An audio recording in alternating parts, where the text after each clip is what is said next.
Today is February 26th, Board of Police Commissioners meeting.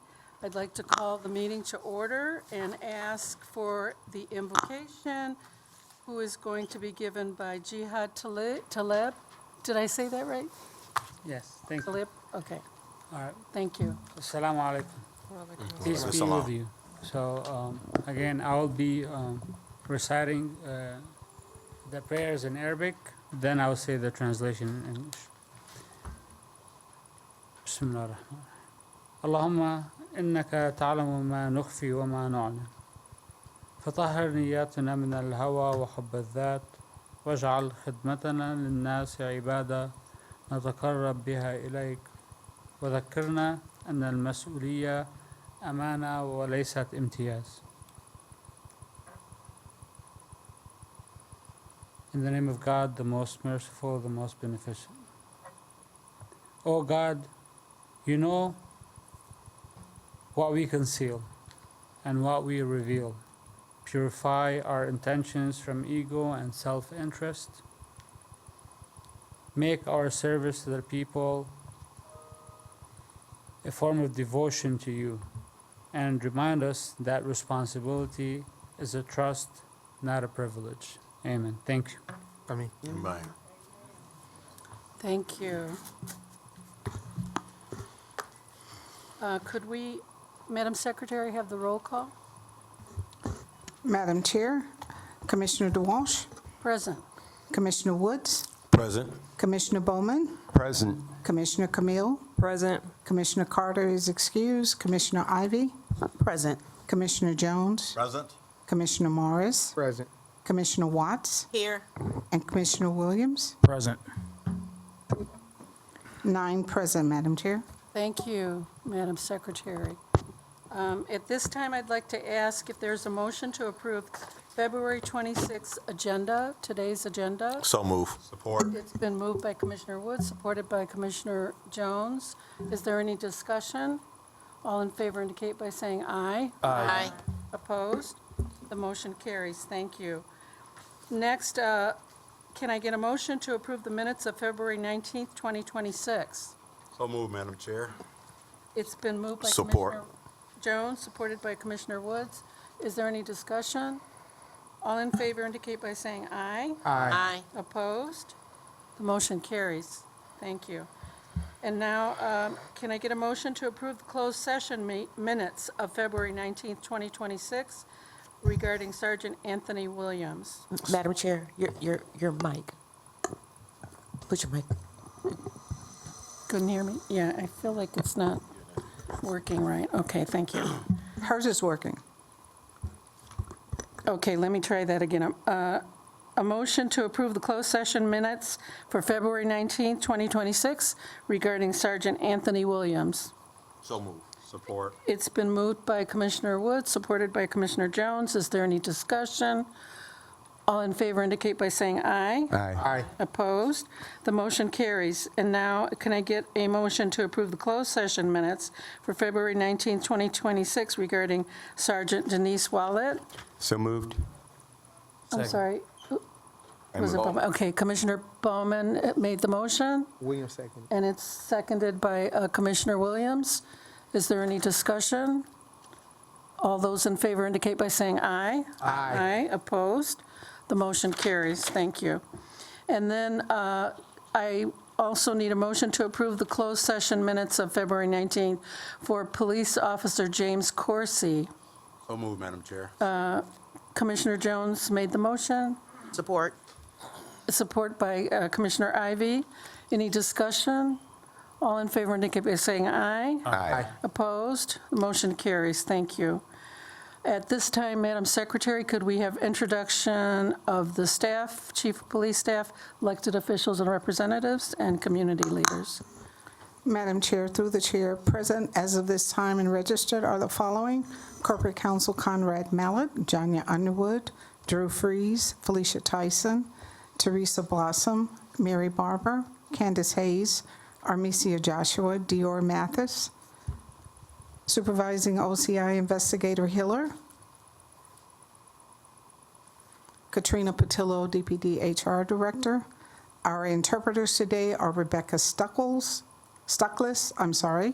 and Angelique Taylor. Court reporter Hanson reporting, Enrique Jackson. For audiovisual, Charles Henry for media services, and Deputy Chief Michael Parrish is here for the Office of Chief of Police. Marie Overall, Freja Butler, Lieutenant Mark Young. I'm sorry, I do not see him at this time. DPOA Vice President Ron Thomas is here. Former Police Commissioner William Davis is on Zoom, together with, I think we have one or two others on Zoom. Board Parliamentarian Francis Jackson. Thank you, Dr. Jackson. I think that's complete. Who's registered at this time, Madam Chair? Thank you, Madam Secretary. And at this time, we'll go to the Chief of Police report given by Deputy Chief Michael Parrish. Good afternoon, Board. Good afternoon. Beginning with crime data, we are up 15% in homicides, but let me break down the numbers for you. This time last year, we were at 20 homicides year-to-date. This time this year, we're at 23, so it's 15%, but it's a increase of 3 homicides. For non-fatal shootings, we are 32%. For robberies, we are down 2%. For total Part 1 violent crimes, we are up 4%. For carjackings, we are down 23%. There's a few high-visibility case closures I'd like to talk about. There were charges issued in a fatal crash that killed a 9-year-old girl recently. On Friday, February 20th, at approximately 9:23 p.m., the defendant is suspected of driving recklessly at a high rate of speed on the Southfield Freeway Service Drive near Tireman when he disregarded a traffic light and struck the passenger side of the victim's vehicle. Medics arrived on the scene and transported the 2 victims, a 53-year-old woman and a 9-year-old girl, to a local hospital. Regrettably, the girl succumbed to her injuries and was pronounced dead a short time later. Following an investigation by the Detroit Police Department, the Wayne County Prosecutor's Office charged the defendant with reckless driving causing death, reckless driving causing serious impairment, driving while the license is suspended, revoked, or denied, causing death, and driving while license is suspended, revoked, or denied, causing serious impairment. Turning to another incident, this is a fatal crash that resulted in the death of a couple of individuals, sadly. On Sunday, February 22nd, at approximately 10:15 a.m., Detroit police officers were dispatched to a warehouse in the 6,000 block of Rosa Parks Boulevard for a reported single motor vehicle accident. Officers observed the defendant's vehicle crashed with both victims, a 60-year-old man and a 57-year-old woman, trapped inside and unresponsive. Medics pronounced both victims deceased. It is suspected that the defendant was driving recklessly at a high rate of speed when he lost control of his vehicle and crashed into the building, fatally injuring all of the victims inside. The defendant fled from the scene on foot but was arrested a short time later. Following an investigation by the Detroit Police Department, the Wayne County Prosecutor's Office charged the defendant with 2 counts of second-degree murder, 1 count of reckless driving causing death, and 1 count of leaving the scene of an at-fault accident causing death. He was arraigned at the 36th District Court and received a $500,000 cash surety bond. There was an arrest made in kidnapping and a domestic violence incident. On Wednesday, February 18, 2026, the 6th Precinct Special Operations officers arrested a male wanted in connection with a kidnapping and a domestic violence incident that occurred in August 2025. The suspect showed up at the location and began damaging the victim's vehicle. When the victim came outside, the suspect began assaulting her. The suspect forced the victim into her vehicle and made her drive back to his home. Officers arrived at that location and negotiated with the suspect to let the victim go. The victim was allowed to leave the home and the suspect fled. As a result, a not in custody warrant was prepared, which ultimately resulted in the arrest I just mentioned. Great work to the officers involved from the 6th Precinct. We have 1 male charged federally after ShotSpotter alert investigations. On Wednesday, February 25th, Metro Detroit News posted a Detroit man facing federal charges for possessing a gun with a Glock switch after Detroit police officers responded to 2 ShotSpotter alerts in the 9th Precinct. This incident occurred in June of 2025. After the first ShotSpotter alert, officers responded to the scene of the shooting where the victim's vehicle was shot up. The victim provided 2 vehicle descriptions to the officers. Minutes later, the officers responded to another ShotSpotter alert in the area and recovered several casings, which were entered into the NIBIN system. That night, officers located one of the vehicles wanted in connection with the shot-up vehicle and attempted a traffic stop. The suspects fled and air support tracked the vehicle. Officers located 4 suspects in that area and a gun where one of these suspects was hiding. Investigators then reviewed the suspect's social media and saw him posting with the gun found next to him. The shell casings from the second ShotSpotter alert were also linked to the gun. Great work, again, by our Detroit police officers and our federal partners for taking the suspect into custody. Moving to traffic enforcement operations, from February 15th to the 21st, traffic enforcement conducted operations in the 8th, 9th, 10th, and 11th precincts. Officers made a total of 341 stops, issued 766 moving violations, and 118 tickets of those for speeding. For narcotics enforcement, for the week ending February 22nd, the narcotics unit conducted several search warrants. The officers made 2 felony arrests, recovering 3 guns and confiscating cocaine, fentanyl, marijuana, and pills. As for a community update, on Saturday, March 7th, the Detroit Police Department will be hosting a procedural justice and police legitimacy forum to help strengthen the relationship between policing and the needs of the community. Community members are encouraged to voice their concerns and learn the procedures police use to accomplish their duties, and that event will be hosted by Assistant Chief Eric Ewing. The community meeting will be held at the Say Detroit Play Center, located at 19,320 Van Dyke Avenue, Detroit, Michigan, starting at 9 a.m. To register, please contact Sergeant Justin Hearn at 313-900-9377. Additionally, there were no officers that were critically injured over the past week. So that concludes the chief's report. Thank you, DC. Any questions? Yeah, here, I have one, Commissioner and, Bowman? yeah, thank you, Chair. And, I'm sorry, I'm just trying to open my notes that I've been taking here. Okay, I had a couple questions, yeah. First of all, you know, this regards our meeting we had last week. At last week's meeting, the board had voted unanimously to adopt the chief's recommendations to change Sergeant Wallett's status to administrative leave without pay, but with medical benefits for 30 days. As the board and the department continues to explore the matter, can the department bring Lieutenant to the board so we can ask him some questions? Through the chair, I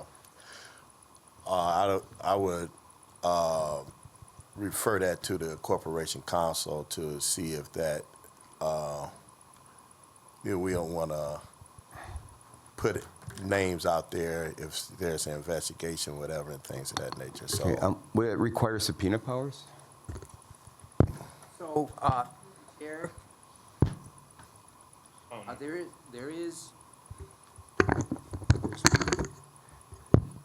there is ongoing litigation in Wayne County Circuit Court right now.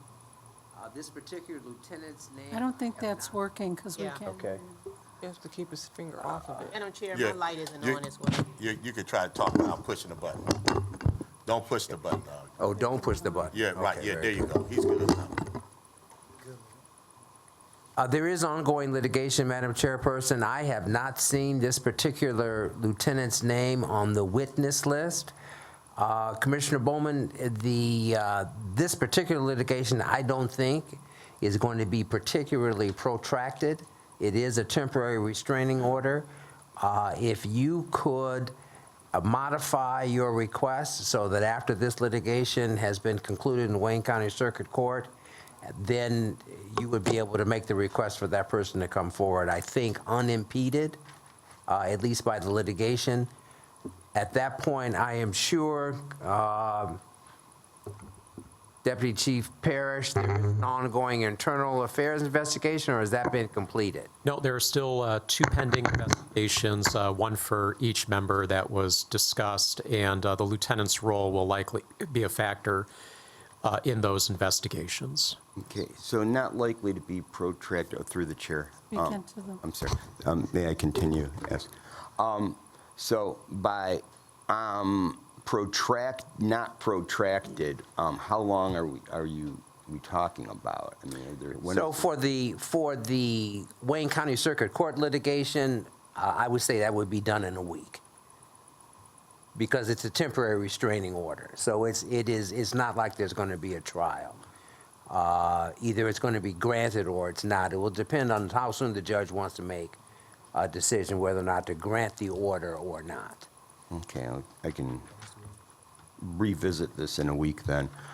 And then I had a follow-up to the chair, if I may. I'm sorry, go ahead. Yes. At last week's meeting, the board voted unanimously. I know it sounds like I'm repeating myself. I'm talking about now another person. At last week's meeting, the board voted unanimously to adopt the chief's recommendations to change Officer Corsi's status to administrative leave without pay, but with medical benefits for 30 days. As the board and the department continues to explore that matter, can the chief confirm that during these 30 days, DPD is continuing this investigation and, if appropriate, will pursue further discipline upon the investigator's conclusion, based upon whether or not it's required? I can confirm that the department is investigating as of this time. Both situations are the subject of an ongoing investigation, and proper action will be taken consistent with what the chief has expressed at that time. Okay, and so when it's done, will we find then the complete, will we be informed of what disciplinary actions, if any, would be applied? Oh, absolutely. Okay, all Absolutely. right, thank you. Thank you. Any other questions for the chief? Through the chair. Go ahead. DC Parrish, can you furnish to the board a grid that lists all of the policy, majority of the major policy violations, along with the disciplinary actions for each individual policy that the department usually takes against personnel?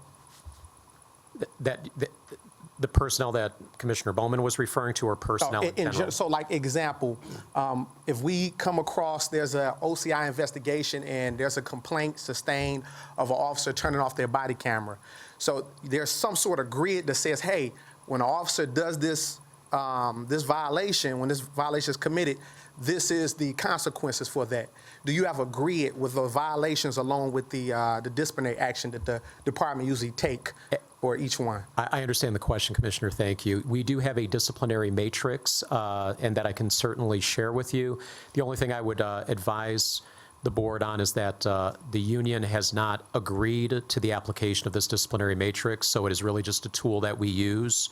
Understanding the limitation, we will happily share it with you. Okay, all right. Thank you. Any other questions? Okay, hearing none, just. Madam Chair, Go ahead. I do have a couple. Thank you so much. Thank you, Chief, for the report, and I was glad to see in the administrative messages the duty to intervene reminder that went out to all the DPD members, so thank you so much for doing that. A couple items I wanted to just check in on here. So I'm going to take us back a little bit to 2024 Sherman Lee Butler, where during an eviction, DPD officers tased him and the bailiff shot him multiple times. DPD released some body-worn camera footage about 5 months later regarding that, and there were 7 DPD members cited in the OCI policy review of this incident. Has there been a follow-up to close the loop with the public on DPD's investigative findings, any accountability measures, and any remediation for the department or individual officers to ensure a tragedy like this doesn't happen again? Absolutely. Speaking first to the officers, charges have been issued. When I say charges, administrative charges have been issued in that matter. Disciplinary did forward those to me. They have been issued but not yet served upon the officers just yet.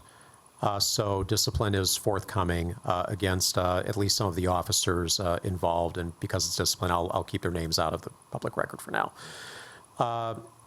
As I believe you're aware, Commissioner, we did have a very good meeting between OCI and DPD where we discussed the situation from both units' perspective, and that did lead to very informed conversation when we reviewed our Uniform Patrol Directive. So I do believe that proper measures have been taken into place and appropriate discipline is being issued. Thank you, Chief. So when the discipline is actually issued for these officers, will the board be provided with an update on what the outcome was, like what policies were violated? Absolutely. Okay. Absolutely. Thank you so much. Madam Chair, I just have a couple more items here as well. Go ahead.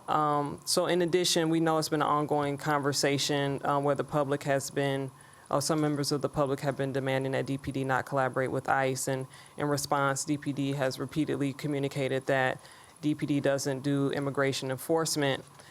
We all know that the matter is not quite that simple as a simple statement like that. So to maintain the public's trust in DPD, clarity is very important. So is it possible to have a presentation at one of our meetings that explains the application of the bias-based policing policy along with any city policies, training, administrative messages, and desk level procedures related to DPD interacting with immigration agencies, along with some examples of what's acceptable and not acceptable for the benefit of the public? I think that's a great idea and very timely. And if the board secretary gives me the date, we will make sure that we have a presentation ready. Okay, thank you so much. That's all I have. Is that it? Thank you. Any other commissioners? Commissioner Madam Chair? Watts? Yeah, just to add on that point, when you do that, could you also provide any kind of policy or training that you do for anyone related to any type of profiling? Absolutely. Yes. Absolutely. Any other comments or questions for the chief? Hearing none, thank you, Chief, for your report. Thank you. We'll go next to oral communications and public comments. Remember that comments are limited to 2 minutes. Inappropriate language and comments will not be tolerated and may delay TV broadcasts and video posts. Could we have our first speaker, please? Yes, Madam Chair. The first 3 speakers will be Ms. Alvina Gatson, Vanessa Rena, and Jimmy McCarroll. Please state your name for the record.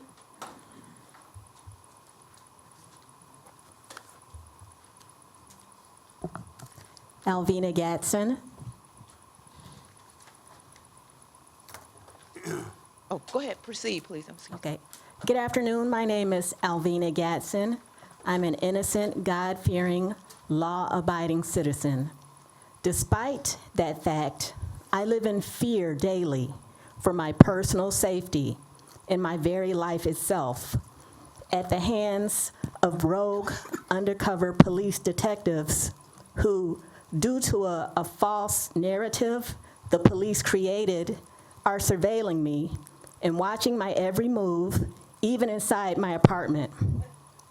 They terrorize me every day through harassment and intimidation tactics. I have so much mounting evidence regarding this.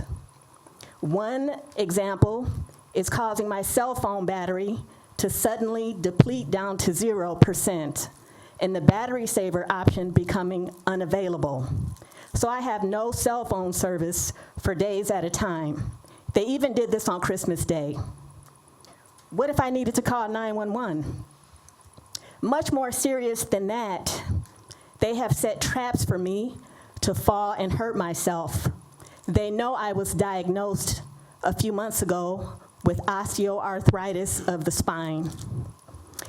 So they set a trap for me to injure myself, to get a concussion, a broken neck, or broken ribs, or even death.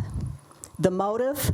To silence me, to prevent me from attending these BOPC meetings virtually or in person and file a complaint against them. That is attempted murder. And I was here 4 months ago on October 23rd, 2025. 3 OCI complaints were filed. Has the attempted murder case been forwarded to Internal Affairs?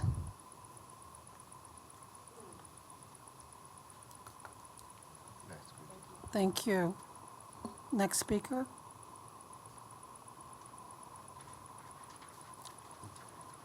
Oh, I'm sorry. Go ahead, Commissioner Bowman. Yeah, I don't know if I can ask a question to a community The phone member ring. after comments. I can? Okay. I'm turning off the phone Back here. up very briefly. I was just curious about something, Ms. Gasson, could you come back to the mic, if you're please? willing. If you're willing. Obviously, you're not obligated to say anymore. I'm wondering what happened when you had the injury that looked like foul play. You said something that looked like there was No, something designed. I was diagnosed with osteoarthritis of the spine. That doesn't have anything to do with the police. Okay. So, but what I'm saying is they are surveilling me even though I'm not a criminal.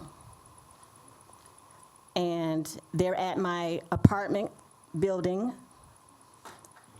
They have a hacker who is assigned to me who hacks into all of my online accounts, depleting information that is incriminating. Deleting information that is incriminating to the Detroit police. But what I'm saying is they're watching my every move, and they are stationed.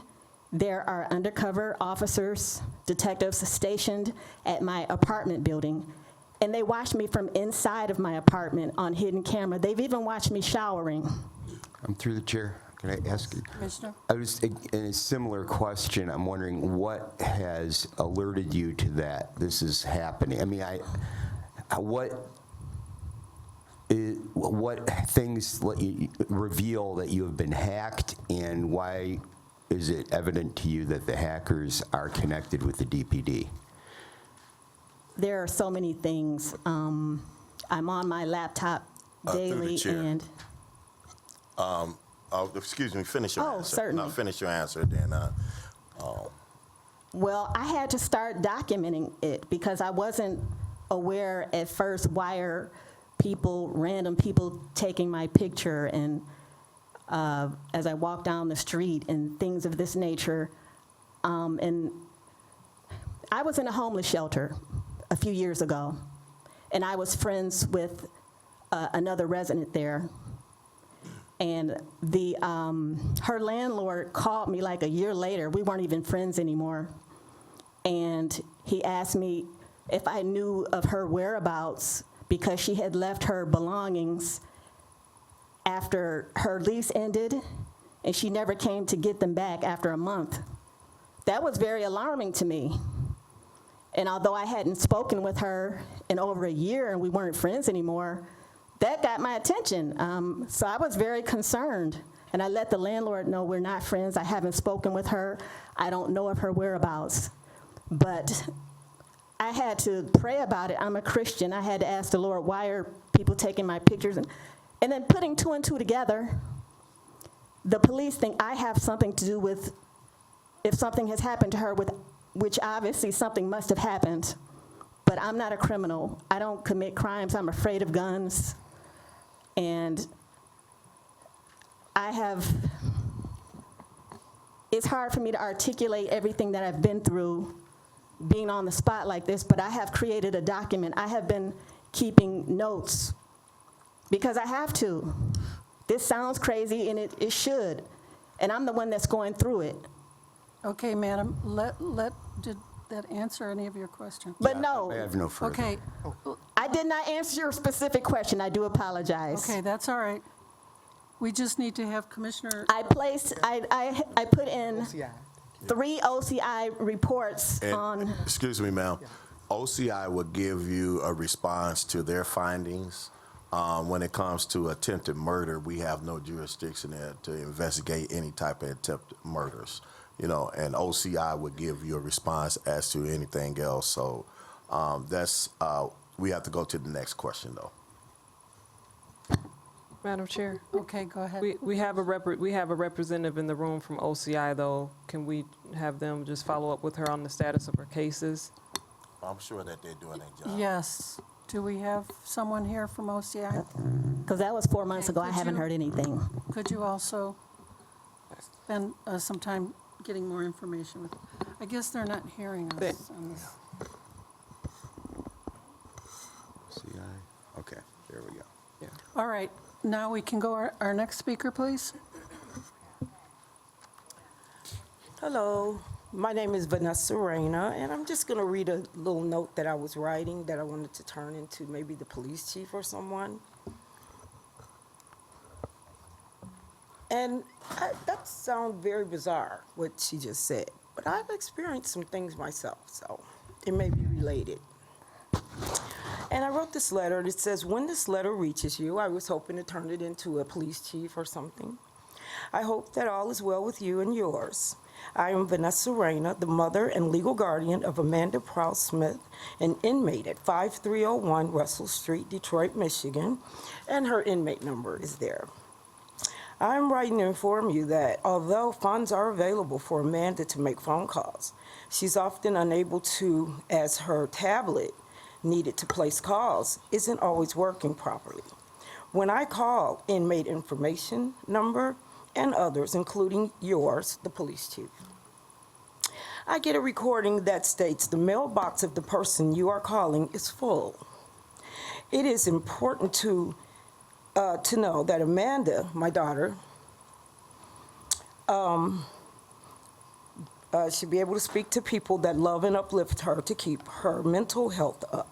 Amanda was exposed to harmful toxins as an infant and black toxic mold later as a little girl. She was the kindest, most intelligent, and funniest child. As she grew older, the exposures began to cause some sort of brain disturbance that expressed itself as mental illness of sorts. I'm nervous. I didn't expect to come here today. It just... 1 second, please. I can't even get this paper right. Okay. This has been such an unfortunate situation that has devastated her life, the lives of her children, and mine as well. Amanda did not deserve that to happen to her as a baby, and it's very sad. Therefore, I ask and pray that you will rectify the issues. I am also unable to set up an account in order to visit, send money. Someone literally has to come to the facility to add funds for her. Thank you for understanding. I just want to say that she has money on her books. She used to call every day. Now she can't call. I haven't talked to her or seen her in months. Through the chair, that has nothing to do with the Detroit Police Department or the Board of Police Commission. That's a Wayne County jail issue. And so that 5301 Russell is the Wayne County jail. Has no jurisdiction over Detroit in no shape, form, or fashion. Yeah. So you can direct it to the Wayne County Sheriff's Department to be able to get some answers there. Or you can probably call them or go up there. I have, and I will continue, but I have experienced some things similar to the lady. That's a long story because I'm Oakland County. But I just hope and pray that I can see or speak to my daughter. And she has money on her books and everything, but she can't call me or anything. So, and I can't see her because I can't even set up the account. It seems to be blocked when I try to set up. If you give our staff a contact information, I'll see what I can do to help make contact for you there. I know a couple of people over that way. Okay. And if I can connect with someone, I can see if she can call you or something. Okay, and what is your name, sir? Commissioner Woods. Woods. Okay, Yeah. Thank you very much. You out of order, sir.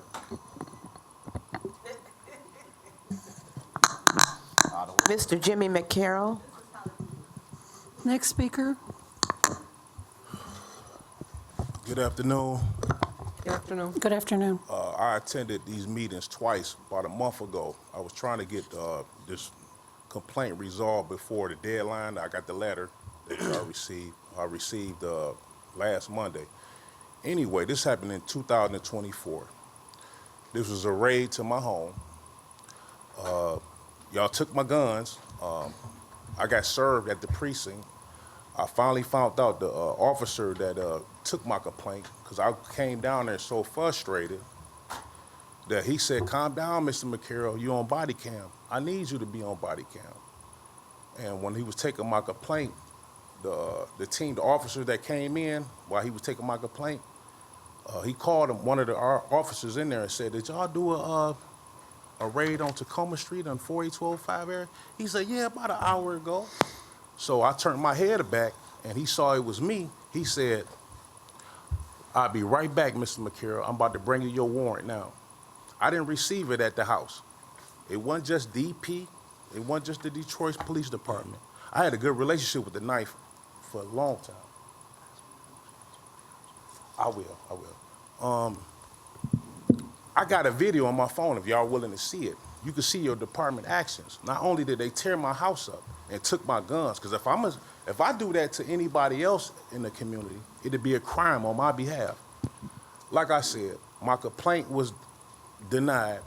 I contacted FOIA, the Freedom of Information Act, emailed them twice, not just the DPS, the Michigan State Police Department, because they was there also, and the feds too. They didn't give me no, I can't see the footage, but I got my own footage because I have nosy neighbors. And I got it in my phone today, if you willing to see it. But it did happen, and my house was destroyed. My property was destroyed. Y'all took my weapons from me. I've been trying to get this back for 2 years. So why is my complaint ain't honored? Y'all wouldn't have my weapons if you didn't come in my home. Only thing I requested was OCI investigating, just review the footage and see for yourself. Because I have my own camera, but you know what they did? They snatched it off my house and threw it in the grass. Thank you.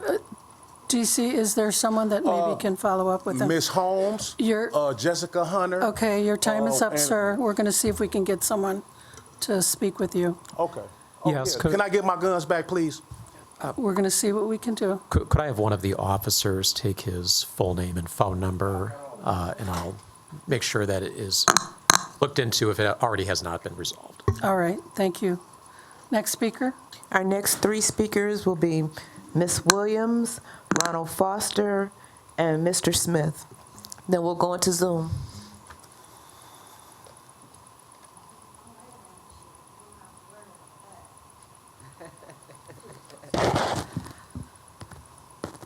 Two years ago, I was raped.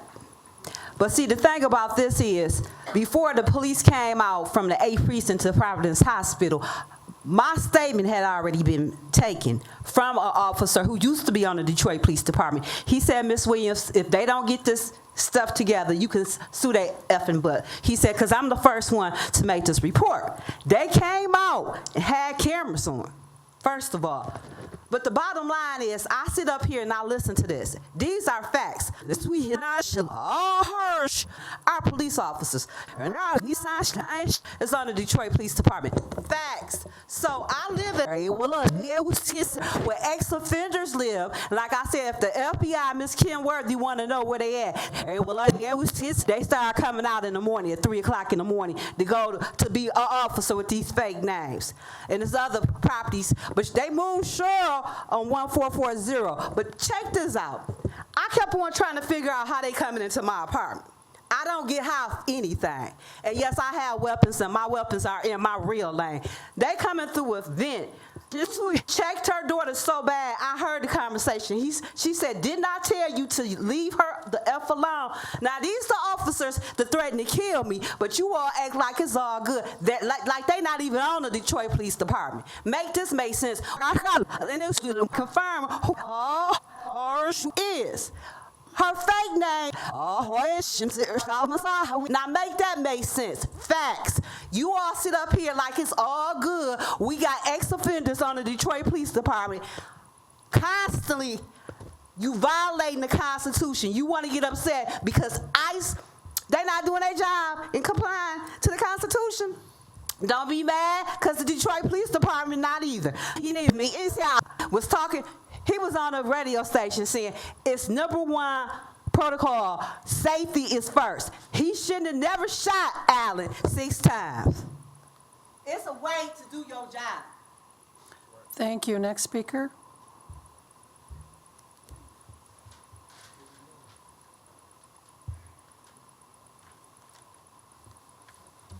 Good afternoon, through the chair.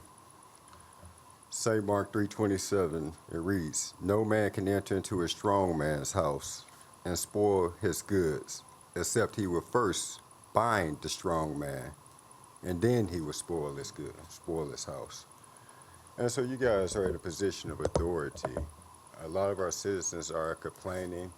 It can't be a blind eye turned to it when they're making the same complaints. I respectfully ask you all to audit your community input over government surveillance activities and ensure that there is not any civil rights violation with geofencing or any other technology here that may be having our community feeling the way that they're feeling. Secondly, I ask you all to just examine your policies, exercise some humanity. When we talk about compelling our community is compelled. You know, I believe that our community will surrender their civil rights on a traffic stop with the mindset and believing that they potentially could be shot 6 or 7 times, right? And so we have to learn to compel our community through love, through resources, through discretion and other tools that you have. It cannot be compelled through just coercion and brute force, okay? Thirdly, I am optimistic about the changes here. I'm not sure if they're gonna be good or worse, but one thing I'm certain is that we cannot be stagnant in this city any longer. We have to take risks one way or the other to progress our quality of life and to make changes here across the board for everyone. And lastly, when you consider the disqualifications of officers, I ask you all to search your conscience and think about the infractions in which you kept officers on this force. And I appreciate everyone. Mr. Woods done good these last few years, Mr. Mallett. I'm just here to push for a better community for everybody. I have no beefs with anyone. Thank you. Thank you. Next speaker, please.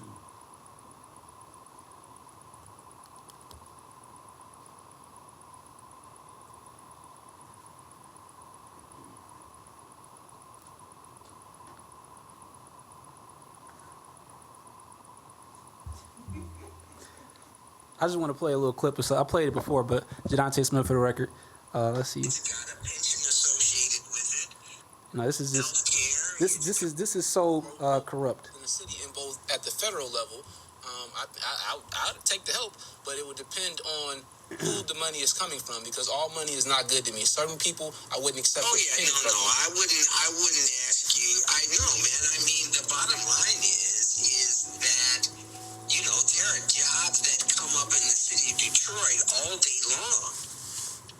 You know, man, that you know, it's starting out, don't pay very much money, $35,000 a year, but it's got health care, it's got a pension associated with it, and, you know, when you're spared. So today I'm gonna make sure I put this audio out of I'll put it out already. I'm gonna make sure I put this news story out before the next week out about Conrad Mallett. Also, you went to City Council today and you said that your father was a Detroit police officer and you have an affinity towards Detroit police officers, and you also said that your godfather or stepfather was some famous officer as well in the department. You should not be sitting on this board. I am coming for your law license, sir. Your law license, because that is unethical. As through the chair, D.C. Parrish could explain, as an attorney, you should not be unsolicited offering jobs to any individual in the city of Detroit without them asking you and without permission. You probably have permission from Mary Sheffield, who was not elected yet, because this audio comes from November 4th at 9:30 a.m. I also want to say there's a lot of officers within the homicide department that are not doing a good job.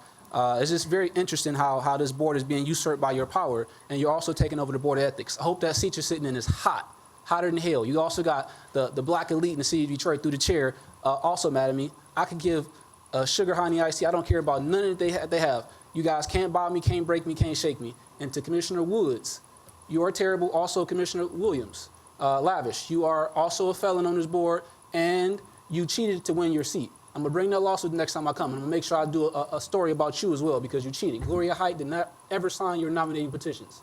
You forged her signature. Cheaters never win.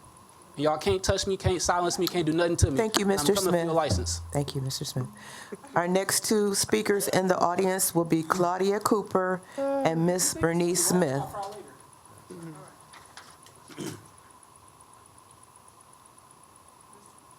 Miss Cooper?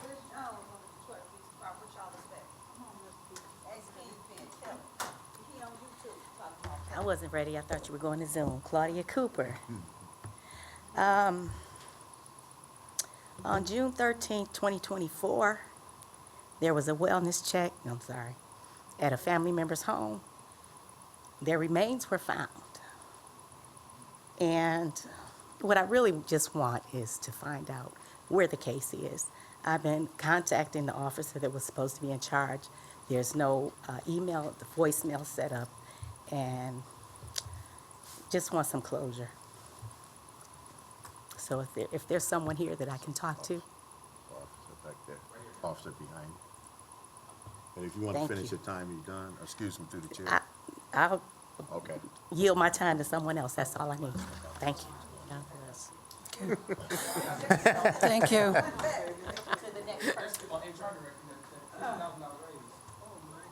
Next speaker. Don't you go. Don't go. I want you to hear me. Thanks, baby. Good afternoon. Good afternoon. This is a hot meeting today. To my commissioners, I'm Bernice Smith, former police commissioner, 1973, number one. Number one, let me straighten this out about Conrad. Conrad's daddy was on Coleman Young's campaign when he was running, and he wound up. Conrad is a judge. I don't know where he get his information from.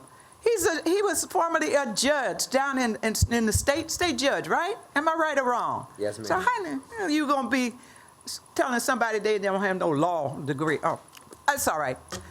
To all you youngsters that come here that don't know what you're talking about, get your history together, all right? Now,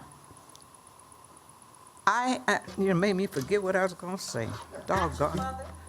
I'm not, I got a lot to say, believe me, especially about you. You don't need to believe here, period. To all the new commissioners, that's what I wanted to say. Welcome, welcome. Thank you. I don't know your names by heart. I know that my one baby over there because she worked with Coleman Young with me, so I know about her.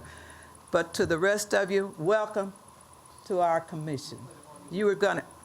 Let her speak, please. Or put him out. One or the other, put him out. You're out of order. Please let her speak. She let you speak. You let her speak. Excuse me, DC, can I get some help here? Get him out of here. Officer. Yet you're going to Thank go you. today. Come on, good brother.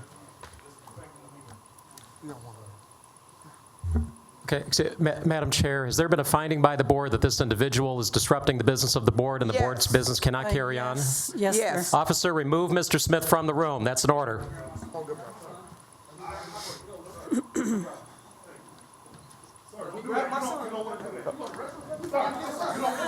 Oh, no. Now put your hands on him right here. See, this is what I'm saying. Probably ex-offenders right there, they done moved up in rank. Baby. No, because you Be know, nice. it's the way Look, we do things. I'm not gonna never disrespect you're out of you. order now, so sit down and behave. Okay, do that for me. Do that for me. Do I do? I never Do that for me. All right, so sit down. That's not right. Just sit down. Let them do their job. Let them do their job. We've done this. All right, we'll excuse you too. You cannot come to this meeting and be disrupted. We have to be intelligent.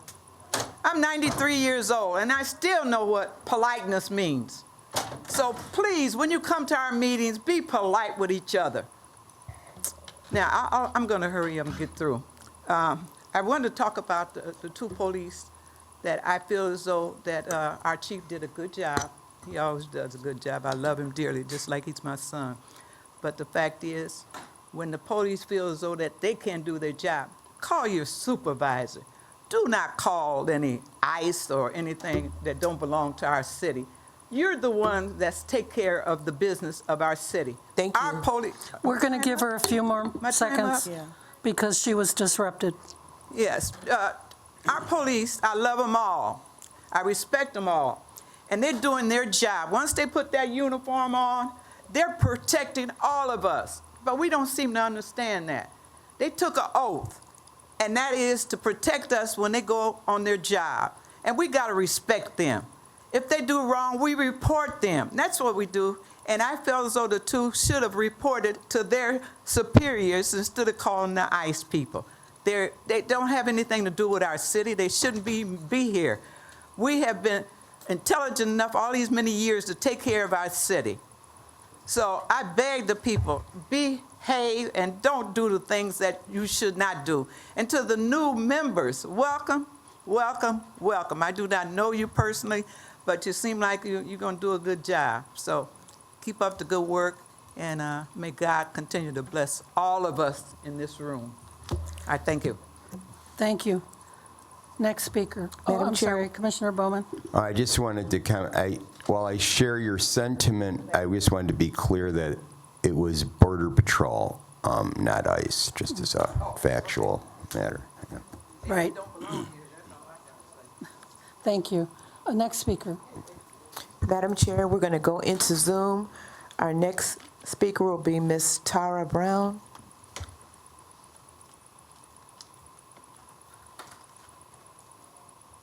Good afternoon, Commission.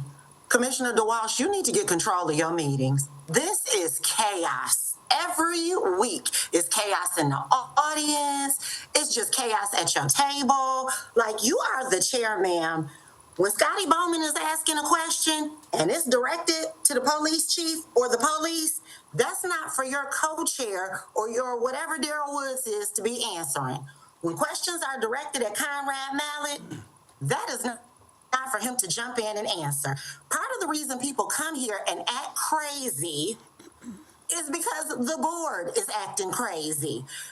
People are y'all violate the Open Meetings Act blatantly, and I'm guessing part of the reason that nobody's saying anything is because A, y'all just not gonna listen, and B, they tired of repeating the same thing. That marathon meeting y'all had last week that was longer than 7 Mile, that afterwards commissioners sent emails about, was a clear indication that you all violated the Open Meetings Act. It may not have seemed like it to you all, but you did. And even today, with the woman standing up there talking before her 2 minutes were finished and Darrell Woods cut her off, that is a violation of the Open Meetings Act. You are disrupting her public comment. Like, what is the problem? And then you're giving extra time to someone who spent their public comment arguing with somebody in the audience. Then you had Jadante removed. He'll be back next week.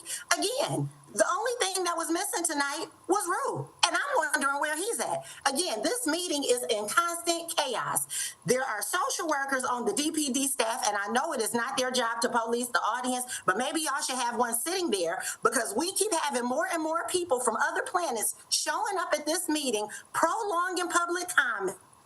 Now tonight we got commissioners doing interrogations of the craziness. Like, what in the world is going on, y'all? Get it together. Next speaker. Commissioner Woods. Through the chair, let the record clearly reflect that we didn't cut the lady off. She was in distress because she had a loved one who has been missing, and she was asking for some help. I pointed towards the help, and I went out there and to be able to make sure that she got the help that she deserved as a citizen of the city of Detroit. And so I know that people can look on TV and look all that stuff, but you can't see exactly what's going on in here. And we are very sensitive when people are hurt in our city. You know, we're going to respond and do the best that we possibly can do to help our citizens to get the answers that they deserve. Thank you. Next speaker, please. Madam Chair, we have 2 speakers left in Zoom. Our first speaker will be Mia Paul, and then Juanita. And please state your name for the record. Hello, good afternoon. My name is Mia Paul. I am concerned about the substance use that has been going on in the neighborhoods of John R, along 6 Mile, 8 Mile, all across District 3. It's to my knowledge that I believe Eva and Commissioner Woods is on the board for SUD. So that should be, a Correction, concern I'm you not guys. on that board. Okay. All right. Well, that meets SUD and criminal activity. So that should be something that, DPD is working on. You have bodies that's being found in the street, in homes. People live in that neighborhood. So that should be a concern of DPD. Getting that handled is an ongoing thing. People with mental health issues should not be faced to basically die in the street. So that's something that you guys need to take a hold on. Thank you. Through the chair. Yes, Commissioner. I'm going to Morris. agree with Ms. Paul because the area that she described, 6 and John R., that's in my district. We do have a very huge problem over there with a lot of dope selling and dope using over there, prostitution, a lot of nefarious activity is taking place over there. DC, if we can set up some sort of meeting with the commander of the 11th precinct to see what special operations we can conduct in that area to take a more aggressive stance on the activity taking place that would really help the community out. Absolutely. I'll coordinate a meeting with the BOPC secretary. I would just ask that you convey to her if there's anybody else that needs to be in the room, provide that information to her as well. Okay, I sure will. Thank you. Commissioner Woods. From my understanding, you guys just took a lot of drugs off of 6 Mile and John R. A major raid operation that happened about last week. Yes. And I think kilos, you got fentanyl, all kinds of stuff. They had a major raid over there last week. That was the one where they collaborate with the DEA and it Yeah. goes on the news and stuff. Okay, Yeah. yeah. We just want to make sure it's because we know, it'll cool down for a minute, but then, pick back up. So we need to come up with a plan to actually curve that and keep it down. Correct. Any other questions before we go to the next speaker?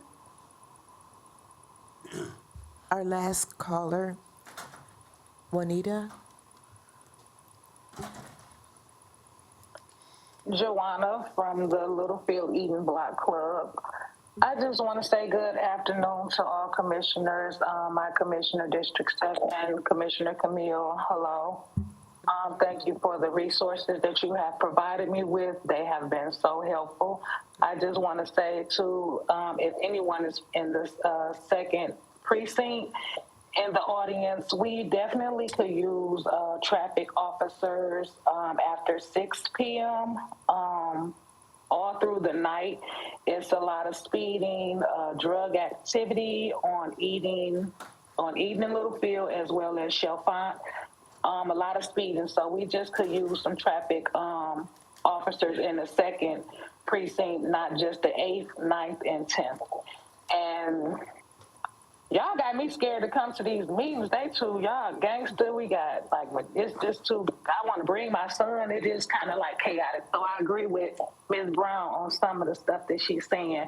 And my son may be too young. He's definitely too young for this. I want to set examples, but when we have stuff like that in the audience, I don't think it's safe for me or him. Grandma gangster, the man gangster, is too much. So we should do better with that so it can be safe for everyone's ears as well, because we shouldn't be seeing that type of stuff. That's all I have to say. Have a good day. Thank you. Next. Through the chair. Yes. I just want to thank Ms. Joanna for continuing to engage with the board, and I have your concern regarding the activity after 6 p.m. on Littlefield and Chalfont, and we'll have some discussions with the second precinct. Thank you, Commissioner. Any other speakers? Madam Chair, that's the last speaker. Thank you. At Madam this Chair, if time- I might. Yes, Corporation Counsel. Normally, part of the job of a public servant is to, in a graceful manner, accept the public's criticism, and I think I do it better than most. I think that I take it with some degree of humor, and think that, and don't seek to shut down someone's constitutional right to criticize a person in my position for the job they think I'm doing. But I will say this. My father was a member of the Detroit Police Department. In my office is his badge.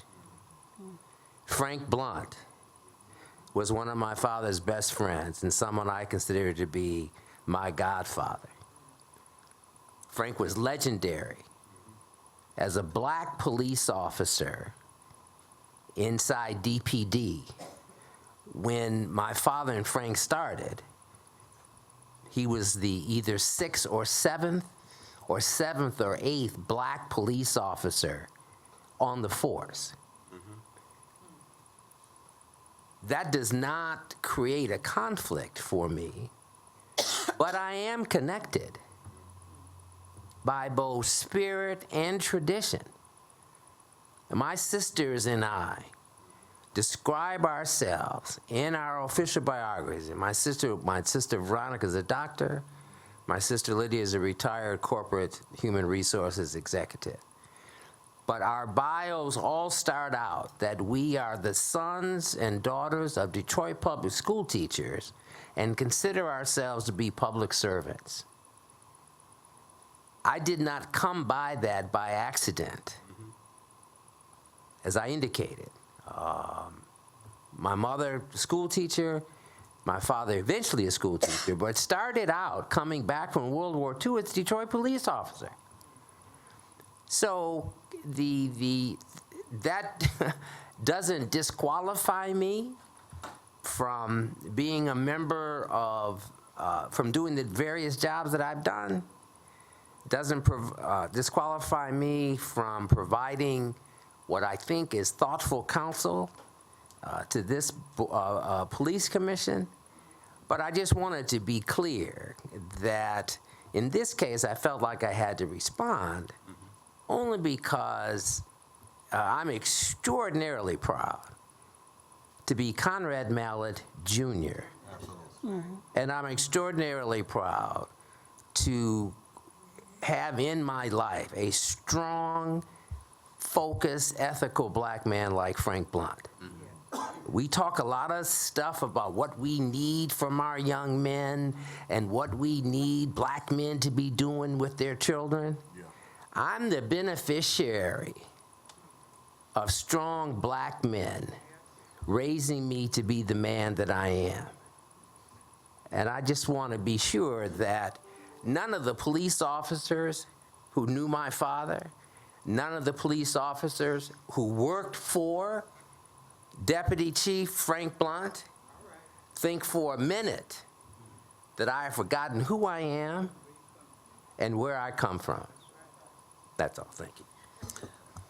Thank you, Corporation Counsel, and I just want to thank you because at many meetings, you have just sat there and gracefully accepted, you know, what is being thrown at you, and I just don't know how you can do it.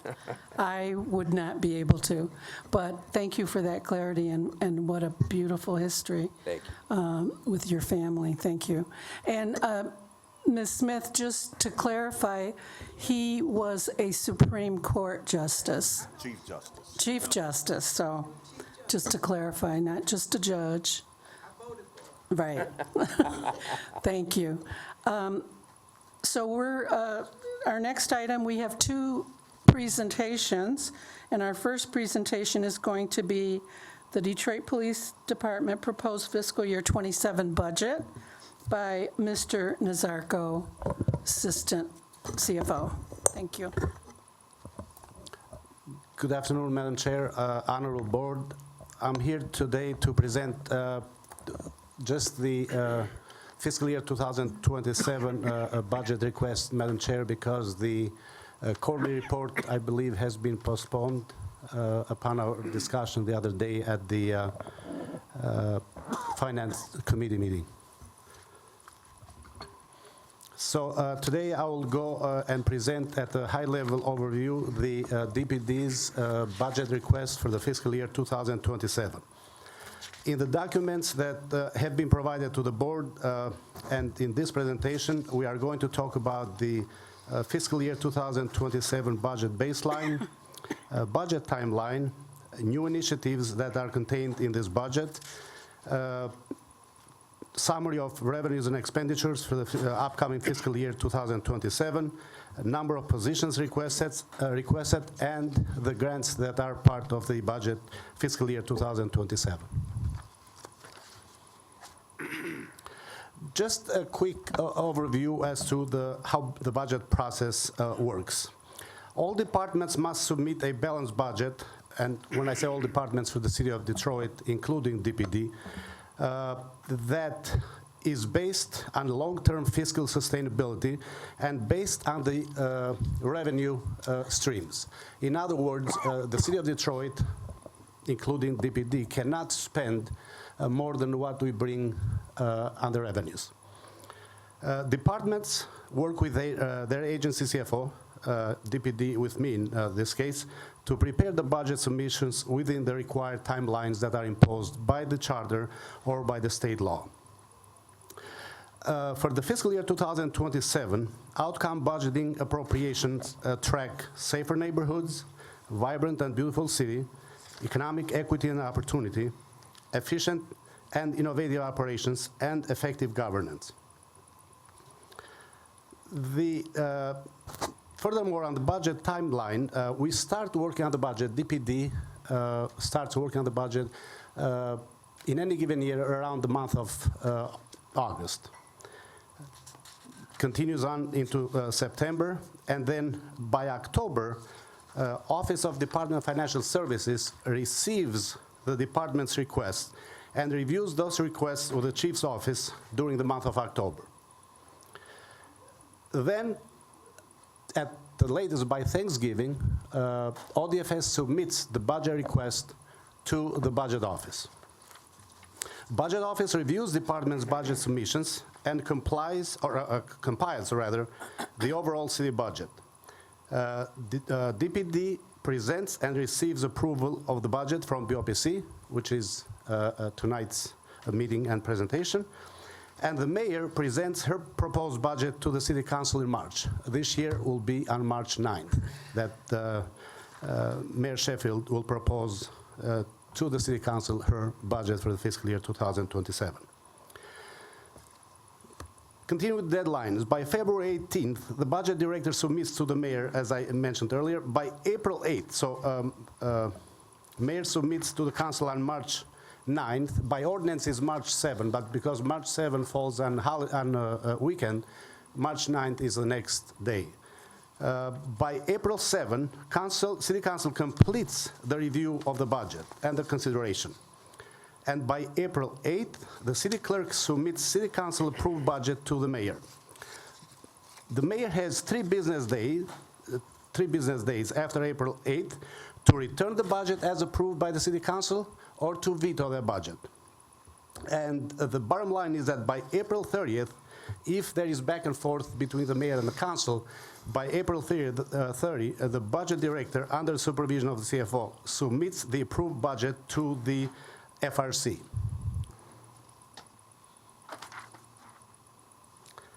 So that's as far as the timeline of the budget. It's a state mandated requirement that actually was part of the Detroit coming out of bankruptcy, that by April 30th of any given year, City of Detroit is required to have a budget approved at the council and mayor level. The 2027 budget request has some new initiatives, and I'll list the major ones. We are requesting, DPD is requesting 1.5 million, 1.48 million to be exact, for the mental health corresponse team.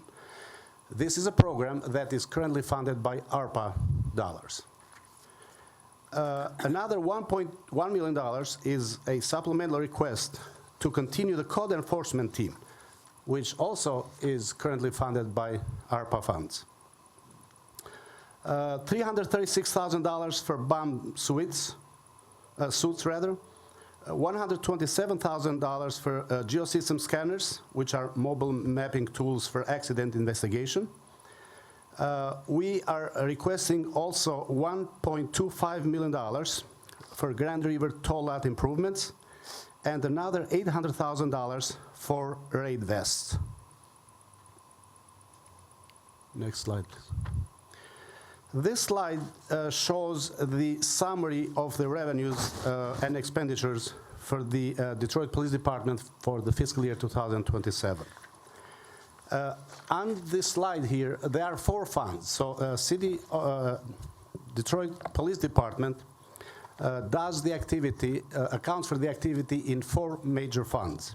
One is the Fund 1000, which is the general fund. The bulk, almost 95% of DPD's revenues and expenditures are going through that fund. The next fund is 2110, which is the grants fund.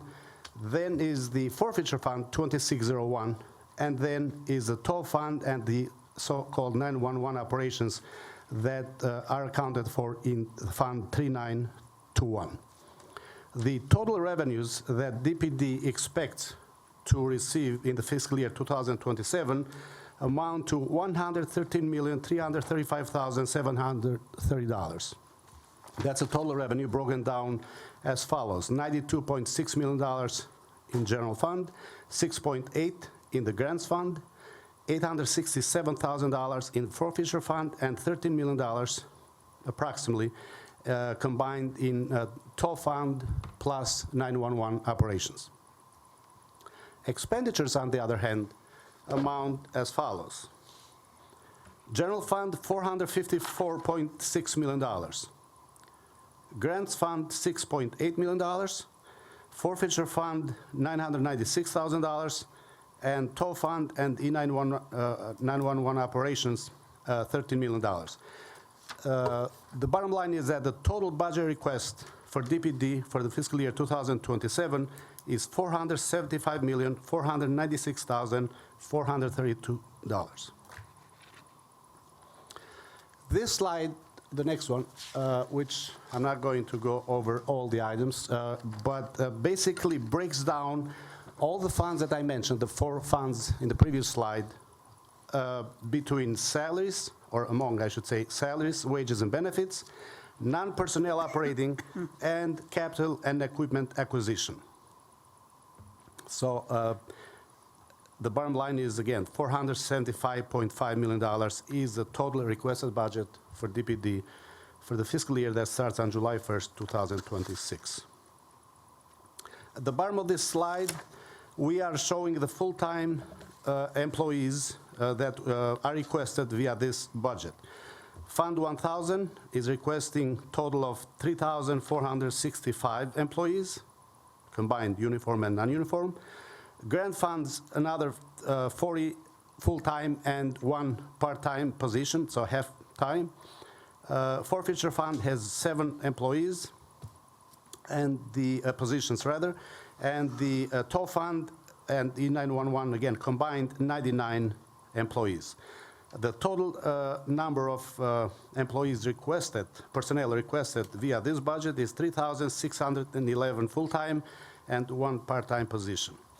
The supplemental request consists of only 34, which is included in this number, consists of only 34 positions, and those positions are split, I believe, 17 for the mental health corresponse initiative, and 17 of them for the code enforcement operations.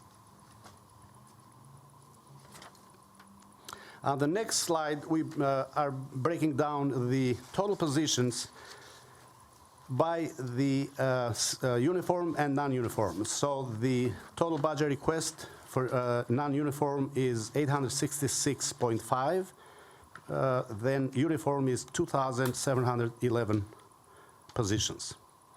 The civilian positions include 34 supplemental that we talked about between the, again, code enforcement and mental health corresponds. The next slide shows the grants that are part of this budget request. And I'll just name them briefly. Is VOCA grant for fiscal year 2027, ATPA Oakland County, ATPA Preventing Auto Theft fiscal year 2027, STOP grant, Justice Assistance grant, Strategic Traffic Enforcement Program, Operation Stone Garden, Crime Victim Sustainability Fund, and Dearborn Auto Theft Unit grant. The total amount that we're requesting for all these grants amounts to $6.8 million.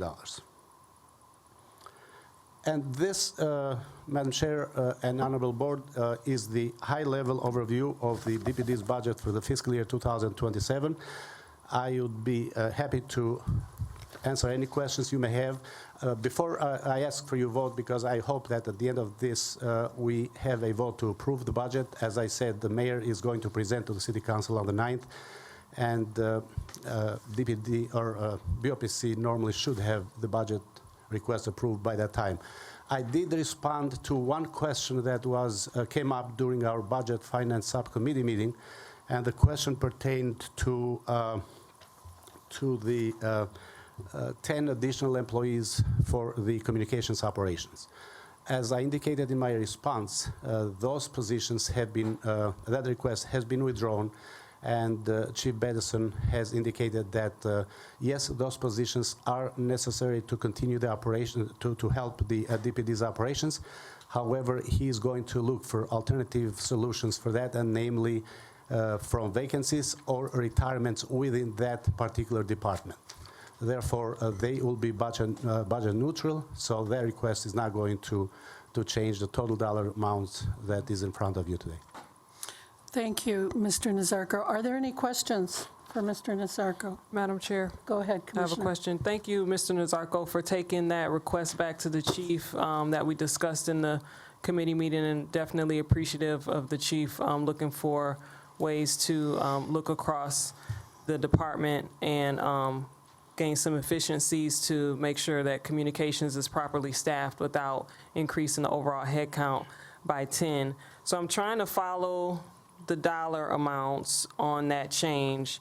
So I'm looking at a bottom line number of $476,932,584 was the number, like the bottom line budget number we were working with at the committee meeting, I believe. And then now what you presented was the 475 million. Is that the difference with those 10 positions out? Through the chair, yes, Honorable Commissioner, that is the difference, because we took off the 10 positions. Furthermore, I believe that although we did not discuss at the committee meeting, we took off another $800,000 that was requested as a supplemental for expansion of the shot spotter. And that was rejected as well. So the chief pulled that request. Thank you so much. So, Madam Chair, just to clarify, based on my calculation here, that's $1,436,152 that we were able to, through discussions, reduce that budget by between the committee meeting and now. So again, just appreciate the department for the consideration in this difficult budget year. Thank you, Commissioner. Commissioner Watts? Thank you. And it was a pleasure hearing it more in our budget meeting last week, or this week. But again, I know I had asked a question in the committee meeting about the additional 10 for the communication, just seeing a measurable and how would that make the operation more efficient. And you answered that, and thank you for getting back. So now, since the chief is going to pull that back, are you sure that the operation can still run efficient without the additional staff? I had a discussion with the chief yesterday. As a matter of fact, Commander Russell, who is the heads that operations, they are confident that the operation can still run smoothly. However, as I said, through the retirements and the vacancies, things will change in the future via budget amendments, but there will not be any additional dollars requested from the board or from the city of Detroit. Great. Thank you for that consideration. No more questions. Thank you. Commissioner Woods? Yes, on behalf of the chair and hearing our discussion, we did have the conversation with the chief, and he said that he's able to work through those vacancies and stuff like that and put sworn officers into those positions who are currently holding it. They was trying to get non-sworn members in that position. So I'm very, very happy that we are saving the city of Detroit almost $1.5 million. So great work to your committee, Madam Chair. The whole team has been phenomenal. So thank you guys for that. And Mr. Nazarko and Drew, we have to take our hats off to you guys for working diligently for a budget that reflects the values of the citizens of the city of Detroit. Thank you very kindly. Thank you, sir. Thank you for that, Commissioner Woods. And yes, I would just like to say that Drew Freeze, our financial executive manager, worked very closely with Mr. Nazarko for the past two months or so in getting the meetings scheduled with our committee. And we had a very extensive meeting this week to go over 30-plus questions that we had on the budget. And we were able to get all of those questions answered to our satisfaction so that we can hopefully approve the budget. And those that we didn't get answered, as Commissioner Camille indicated, were answered by today. Commissioner Bowman, did you have? Yes, I was wondering, first of all, were notifications put out to all the board members regarding budget committee meetings? Because I hadn't seen one. Those notifications are in the packet every week, our committee meetings. Oh, it's in the packet. Well, Okay. they're in the agenda, and I'm sure that notices went out as well, because Mr. Freeze has sent out numerous documents to the full board. He's going to be getting up in a minute. He can also mention that. But yeah. You're correct, Madam Chair. Is there is it posted somewhere, or would we have to request it to be sent to us to actually view a more detailed enumeration of the budget than was in this presentation? Madam Secretary? To the chair, through the chair, yes, you are exactly correct, because Mr. Freeze and I began last year a very aggressive schedule to meet the timeline of the city. Together with Mr. Nazarko, we've had numerous conversations, and we knew with newly elected board members coming on, we needed to get in front of this.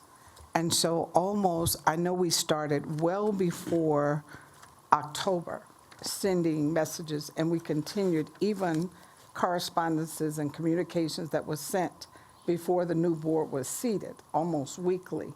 So in great detail, and we also had responses from board members who are not budget committee members, lengthy questions that helped us in even more detail to get back to Mr. Nazarko.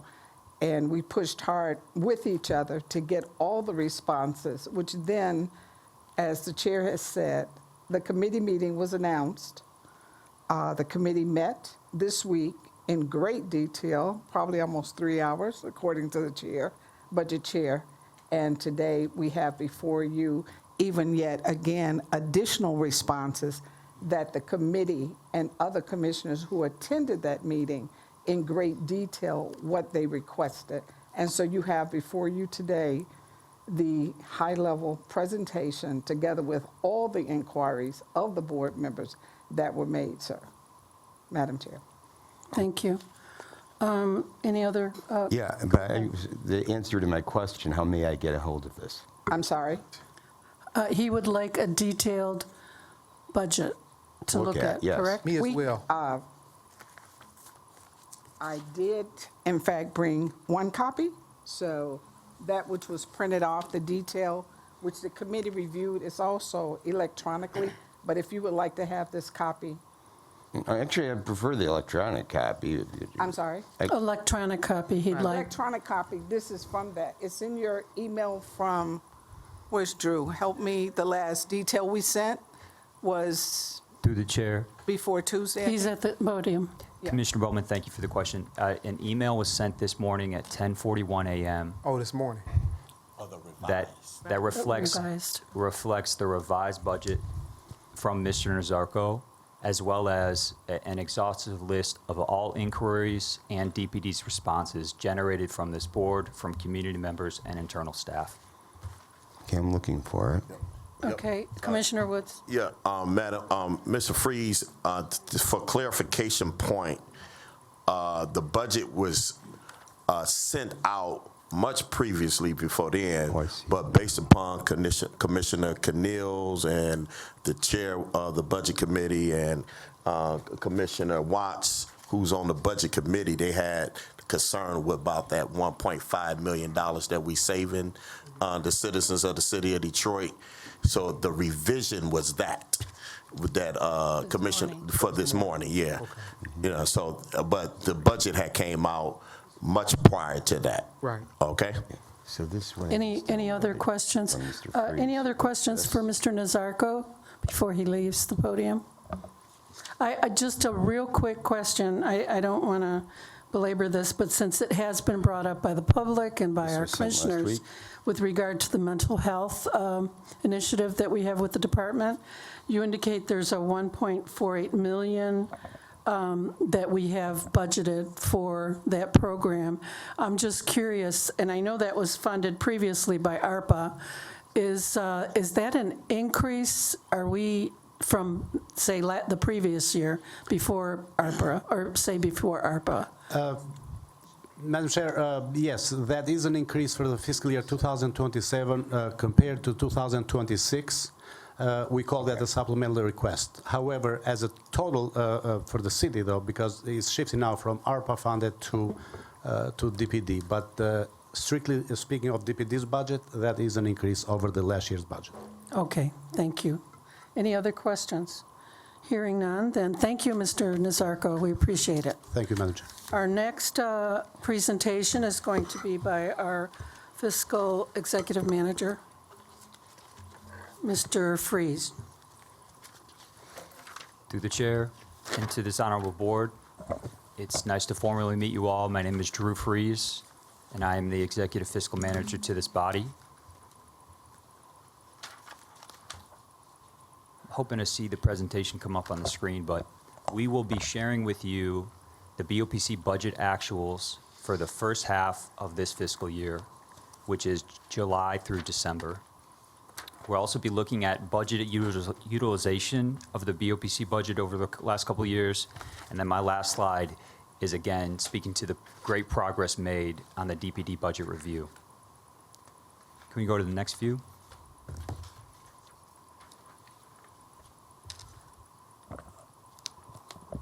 There we are.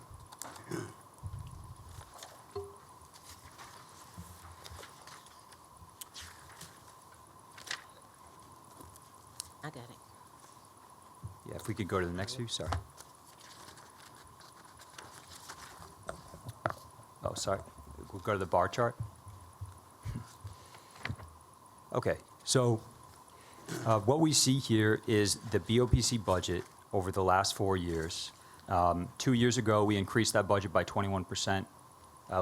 Last year, from to the present fiscal year, we increased that budget by 3%. And in each year, we have done a greater job of utilizing those dollars in the name of civilian oversight for the city of Detroit. 90%, which is what we have accomplished in the current fiscal year, is the highest utilization of BOPC budget funds in the last 5 years. So from the birth of this body to today, we have the greatest number of general funds that are being dedicated towards civilian oversight. And because we've done, thanks to this board, such a great job of filling vacancies and making sure that we are able to investigate civilian complaints, we are utilizing that budget to its greatest degree. I'm very proud of this effort. If we go to the next slide. So here is that 90% through July of 2025 through December of 2025. Of the $2,238,037 budgeted, the board has spent $2,018,503. Year-to-date favorability is driven by vacancies. Many of these have since been filled. And travel and training, there's a small overspend due to the 2025 NACOL conference, which took place in October of 2025. Go to the next view.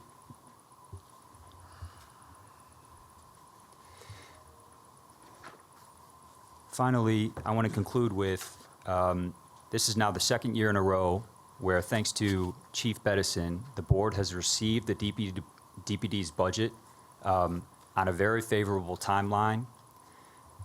Great work has been done by this body. Great analysis has been led by internal staff, and great community engagement throughout the DPD's budget review.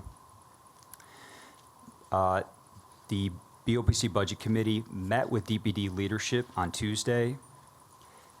BOPC Budget Committee made a request for DPD to reduce their supplemental FTEs, which are alleviating precious general funds in the upcoming fiscal year, and DPD fulfilled this request, as noted by Mr. Zarko. Through this thorough budget review, this request and saving the city $1.5 million displays a great level of fiscal responsibility and partnership shared between the two departments. All of these details, per Commissioner Bowman's question, and updates coming out of the BOPC Budget Committee meeting, as well as updates that have come in the hours since this morning, have been shared with commissioners. And that concludes my presentation.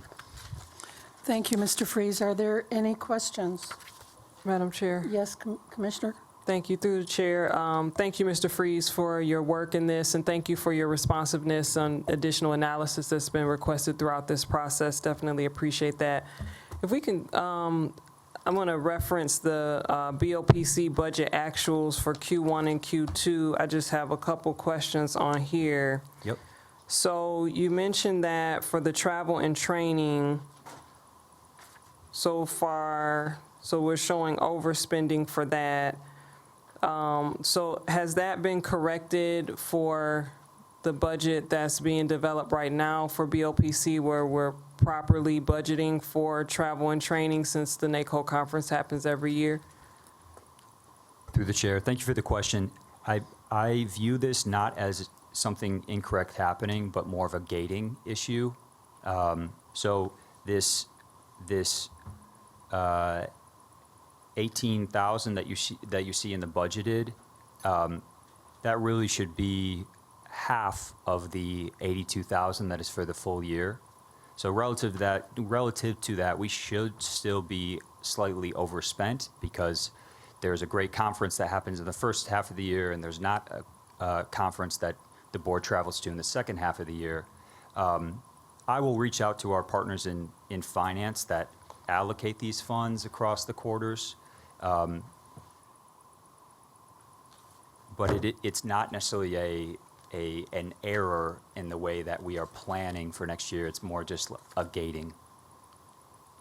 Through the chair, I'm following you. So it's just when it's hitting the budget because of the timing of, okay. I'm following you. Thank you. And then for the operating services, that's the area where we're still showing that we're not really spending as much as we're budgeting for that. Is that also a gating issue, or are we actually not utilizing our operating services as much as we expected? Through the chair, that would represent favorability. So lines in operating services are telecommunications and wing-swept case management system. But I think some operating services that are yet to take place is postage, which I think we're poised to do in the spring. And that is not, I would not call that a gating issue. I would say that that's an opportunity for favorability. Okay. Thank you, Madam Chair. Thank you. Any other questions? Go ahead, Commissioner Bowman. Okay, I had one question about whether, okay, is there, because the charter says, and I know there is some disagreement here, but the charter says that the board can retain its own attorney. All due respects to Corporation Counsel, I just want to ask, is there money set aside in the budget for the eventuality if that were to happen? Through the chair, thank you for the question. I would say that the large majority of the favorability that we've experienced in the first half of the year is due to, the answer to your question, Commissioner Bowman, is yes. Okay. We have a position for the attorney to the board. Right now, that position remains open or vacant. Thank you. Okay, any other questions, commissioners? All right, just real quick, I just want to clarify. This chart of budget actuals are for the first 2 quarters of the year, so that means we still have 6 months to achieve our budget numbers, correct? Through the chair, correct. Okay. And what you're saying here is so far we've achieved 90% of our budget. In other words, we're in line with 90% of what was budgeted as of the second quarter. Is that how? Through the chair. I read it? That is correct. Okay. Thank you. I just wanted to clarify that. Commissioner Woods. Yeah, I think it's vitally important to add to, through the chair, that there's 2 supervising investigator positions that's posted internally, and so those positions have to be filled, and then we'll have interviews for 2 more investigators that we'll post out to the community at large, and so that those have been vacant because they were waiting to give folks the opportunity to get some seniority in there, where it'd be a bigger pool. Is that correct? Through the chair, that is correct. The 2 senior investigators have been vacant for some time because due to the union contract, an investigator needs 2 years of tenure before they qualify to be promoted. That is correct. Okay, and then I'm hearing some other things. So we'll be doing some more hiring, and we'll get all that to the board. We have a personnel training committee set up probably by next Friday, once all of the postings are expired. When the postings for the supervising investigators are done, then we'll meet and set up interviews for them, and then I'm certain that we'll be doing interviews for 2 new investigators after that, and I know some other things coming down the pipeline as well. So thank you. I just wanted to add that because that was a lot of favorability there too, right? Thank you. Any other further questions? Thank you, Mr. Freeze. Appreciate it. At this time, I'd like to ask the secretary to report. The report for today, through the chair, Madam Chair, is as listed under, I believe that's tab 6, should be. The incoming facial recognition and ShotSpotter weekly reports are there. There's also a response that is located under tab 6, a response back from the chief of police officer on that specific incident. The budget committee memorandum that has been, for the most part, reported out, but it's a printed copy, and the next action item for that will be under tab 8, under new business today. Also, you have as Vice Chair Woods, for your convenience, a hard copy of the posting of senior investigator that is posted. It's for internal candidates only, but we, for your convenience, put a hard copy in your FYI section. Also, there's an updated copy of the committee assignments. There were a couple of typos. If anyone's wondering why that new sheet is there, as was there a couple of weeks ago. And the announcements for today are as follows. Next board meeting is Thursday, March 5th, 3 p.m. here at Public Safety Headquarters. The week after will be the March Community Meeting, Thursday, March 12th, 6:30 p.m. It will be in the 10th Precinct at the Helen Moore Community Center, Dexter Avenue, 11825 in Detroit. Committee meeting for this coming week. The first meeting of the year of the Policy Committee will occur at 3 p.m., Tuesday, March 3rd. And there will be other committees coming online to meet within the following weeks. And that ends the report for the day, Madam Chair. Thank you. Just a quick question. Maybe DC could answer it. I noticed on the facial recognition report that there are no numbers. No, does that mean nothing? It says no activity?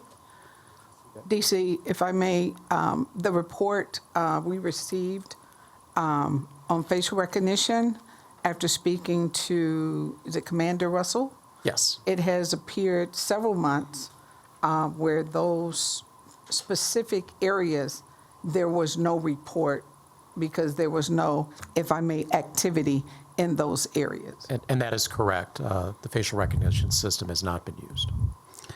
Okay, that's good to know. I think we need to report that to the community when we have no activity. All right, thank you.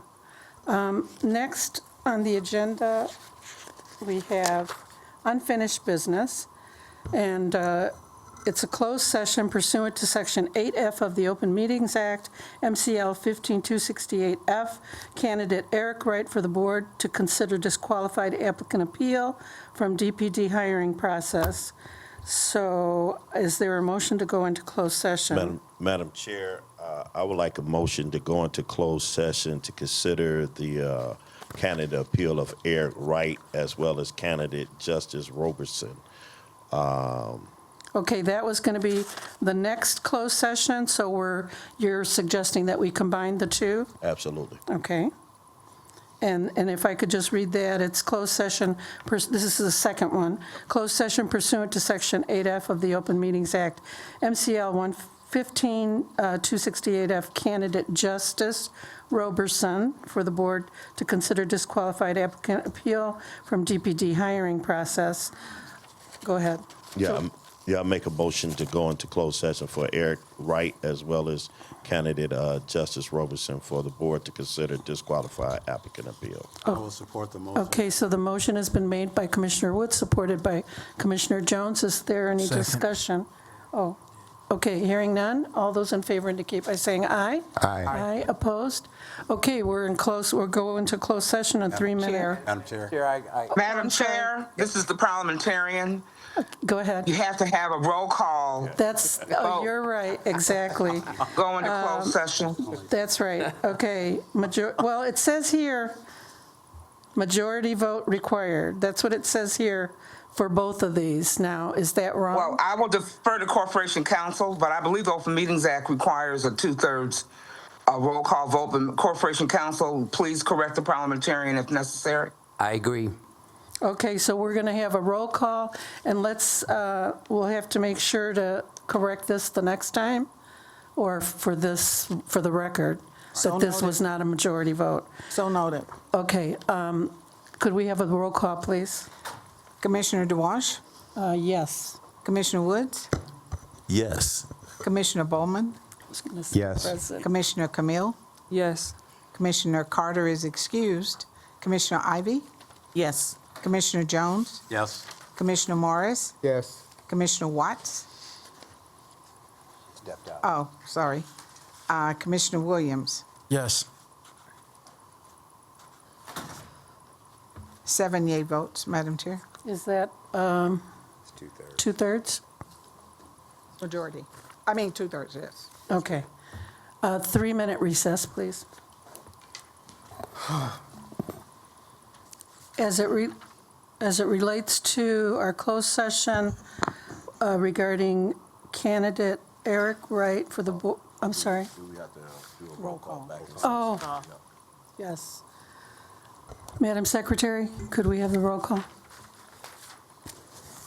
Commissioner DeWalsh, Present. Commissioner Woods, Present. Commissioner Bowman, Present. Commissioner Camille, Present. Commissioner Carter excused, Commissioner Ivy, Present. Commissioner Jones, Present. Commissioner Morris, I'm here. Commissioner Watts, Here. Commissioner Williams, Present. 9 present, Madam Chair. Thank you. So as it relates to the first closed session, candidate Eric Wright for the board to consider disqualified applicant appeal from DPD hiring process, what is the pleasure of the board?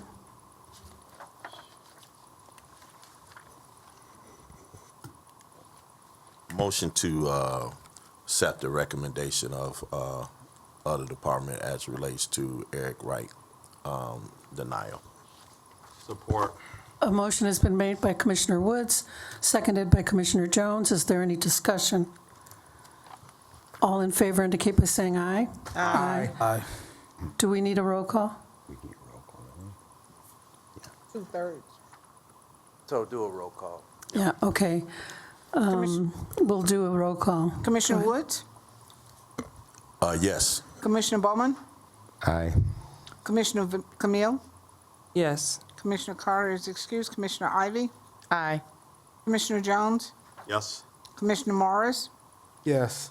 Commissioner Watts, Yes. Commissioner Williams, Yes. Commissioner DeWalsh, Yes. 9 yea votes, Madam Chair. Okay, the motion carries. Thank you.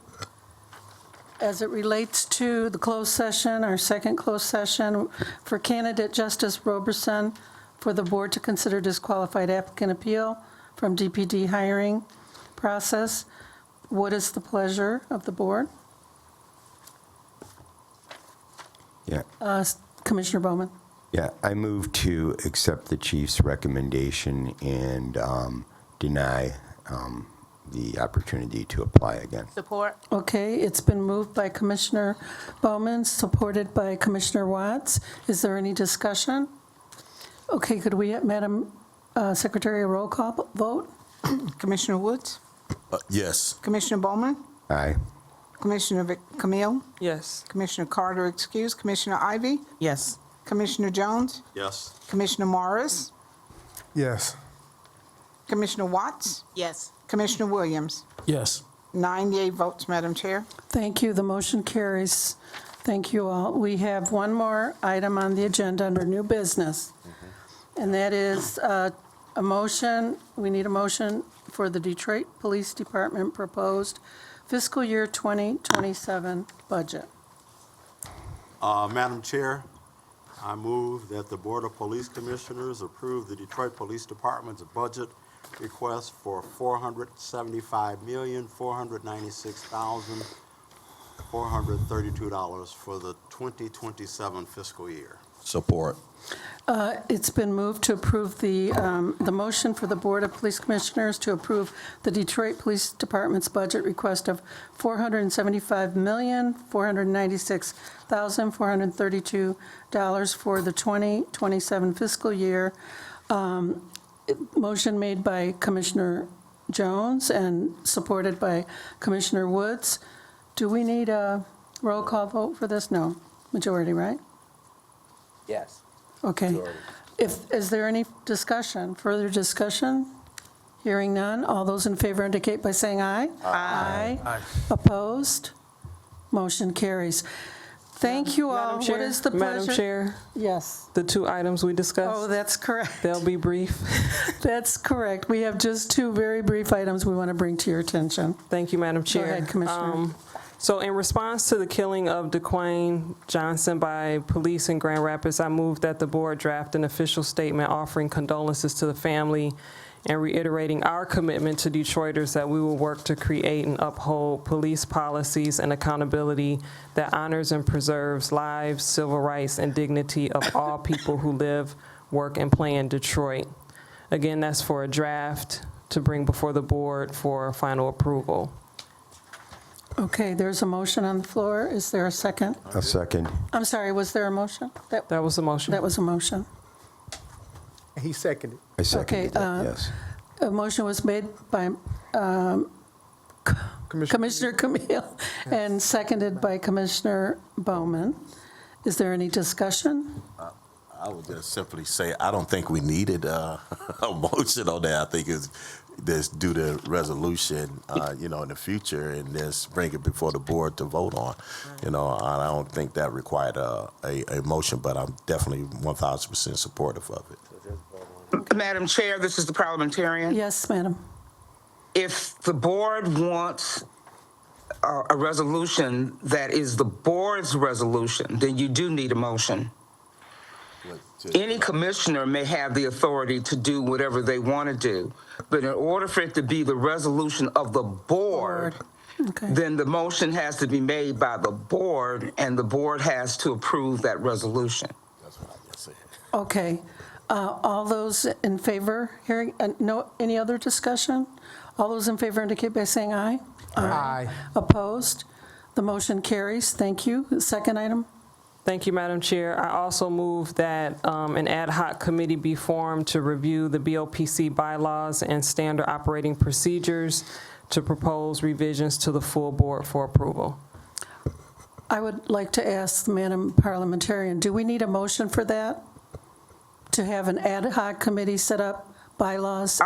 Yes, Madam Chair, Okay. you do. And the reason you do is that the current bylaws don't speak to the formation of special committees. As a board, you always have the right to form special committees. But because there's no bylaw about it, you would then need a motion. The motion, however, if I could advise the board, you need to identify how many people will be on it and how those individuals will be selected. You could say appointed by the chair, or you could say elected by the board, but the motion to create a special committee needs to include the number of people who will be on it, how those individuals will be selected, and if the parliamentarian could I'll make another suggestion.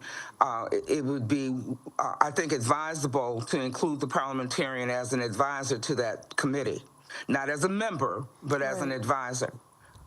Absolutely. Madam Chair, may I revise my motion? Go ahead. I move that an ad hoc committee of a maximum of 4 commissioners be formed to review the BOPC bylaws and standard operating procedures and propose revisions to the full board, and that those committee members be appointed by the chair. Thank you. And that Madam Parliamentarian will be an advisor to that committee? Yes. Okay. Do we have everything in that motion? Okay, the motion has been made by Commissioner Camille, seconded by, Bowman. oh, He I'm sorry. seconded it. Go ahead. Discussion. Oh, No, I just seconded it, that's all. okay, he just Yeah. seconded. Is there any discussion? Yes. Speak into the mic, please. Quick, might the maker of the motion consider, I know she said the number of 4, but on committees, I just like odd numbers, 5 or 3. I'm fine with the maximum of 5, Madam Okay, so we, Because that would take more people trying to, with people. Well, maximum of 5. It could be less, I would say. Okay, maximum 5, okay. All right. maximum. All right, so do we have to do anything to amend that motion or just make the change? And Madam Chair, since you have not yet stated the motion belonged to the maker of the motion, Okay. and therefore the maker of the motion can amend her motion. All right. Once you state the motion, then she could not do it. All But right. you had not yet stated the motion, you were seeking a second. All right. So, So the Commissioner Camille can amend her motion, she just needs to state how she wants it to be stated. all right. So Commissioner Camille has made the motion, and it was seconded by Commissioner Bowman, and that is to create a subcommittee or an ad hoc committee. Special committee. A special Now, committee. subcommittee is something different, thank you. Yeah, a special committee for, to review the bylaws of the BOPC, and that committee should have a maximum. And standard operating procedures, Madam Chair. I'm sorry. Oh, and did you say that? Okay, and standard operating procedures. And that committee will have a maximum of 5 members, and those members will be appointed by the chair. All right, is there any further discussion? Hearing And the none. parliamentarian will be an advisor. Oh, that's right, and the parliamentarian will be an advisor. Any further discussion? All those in favor indicate by saying aye. Aye. Opposed? The motion carries. Thank you. Madam Chair? Yes. I'm sorry, I know you guys are really anxious to leave, but I just need to say this one thing. There's been extensive work done when Commissioner Camille was the secretary to the board. And so the parliamentarian would point out that if that work is still available, it could save this current committee a lot of work. Yes. If that documentation can be pulled for review by the current special committee. That's all. Thank you. Thank you for that information. What is the pleasure of the board? Motion to adjourn. It's been moved to adjourn by Commissioner Woods, seconded by Commissioner Ivy. Any discussion? All in favor? Indicate by saying aye. Aye. Opposed? Thank you. Motion carries. Thank you, everyone, for being here today.